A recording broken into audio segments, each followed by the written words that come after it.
ఆయన దేవుణ్ణి దర్శించుకోవచ్చు. దేవుడి మీద నమ్మకం ఉందా లేదా అనేది ఇంపార్టెంట్. నమ్మకం ఉందని డిక్లరేషన్ నాకు కాదు, సాంప్రదాయ ప్రకారం ఎండోమెంట్కి ఇమ్మంటున్నాం, ట్రస్టీకి ఇమ్మంటున్నాం.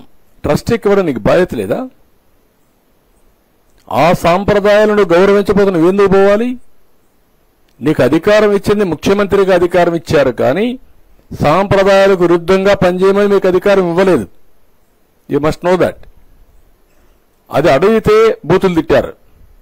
ఇంకా ఏ ఎక్స్టెంట్కి పోయారంటే, ఏంటయా హనుమాన్కి చేయి నరికేస్తే ఏమైంది? బొమ్మే కదా. బొమ్మ అండి హనుమాన్, వెంకటేశ్వర బొమ్మ అండి. రాములు వారి తల తీసేస్తే ఏముంది? ఇంకో విగ్రహం పెట్టుకోవచ్చు కదా. ఎందుకు వీళ్ళంతా వారు చేస్తున్నారంటే మీకు అంతా ఇదండి. ఏ టెంపుల్ అయినా మనోభావాలు లేవండి.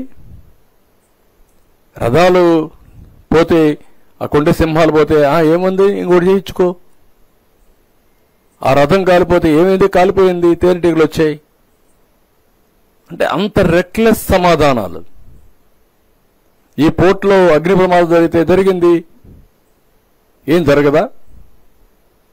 ఇవి నిర్లక్ష్యంగా ప్రవర్తించిన తీరు ఈరోజు సెంటిమెంట్స్ ని దెబ్బతీసే పరిస్థితి వచ్చింది. సెంటిమెంట్సే కాదు, అందరి మనోభావాలు బాగా దెబ్బతినే పరిస్థితికి వచ్చింది. That is where we are today.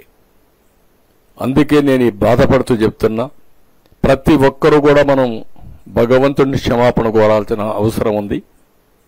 మనమందరం ఉండి భగవంతుడికి అపచారం జరగకుండా కాపాడలేకపోయామనేది, మనందరం నివారించలేకపోయామనేది క్షమాపణ కోరుకోవాల్సిన అవసరం ఉంది.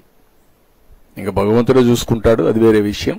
కానీ మనందరి బాధ్యత, ప్రతి ఒక్కరూ ఎవరైనా సరే ఆయన పైన నమ్మకం ఉండే ప్రతి ఒక్క వ్యక్తి క్షమాపణ కోరుకోవాల్సిన. ఇంకా ఇలాంటి వాళ్ళు ఉండి ఎదురుదాడి చేసే వాళ్ళు ఉన్నారంటే ఇంకా భగవంతుడే దానికి సాక్షి. నేను వెరీ క్లియర్ అన్నట్టు. ఏ మతమైనా సరే, ఎవరైనా సరే, దాని తప్పులేదు. నీకు ఏ నమ్మకుంటే అది చేసుకో, నేను ఎప్పుడు కాదన్నా. కానీ ఇలాంటి దౌర్జన్యాలు చేసి, ఎదురుదాడులు చేసి, ఇష్టానుసారంగా అబద్ధాలు చెప్పి, అబద్ధాలని నిజాలుగా నమ్మించాలని ప్రయత్నం చేయడం స్వామి ద్రోహం. I'm very clear.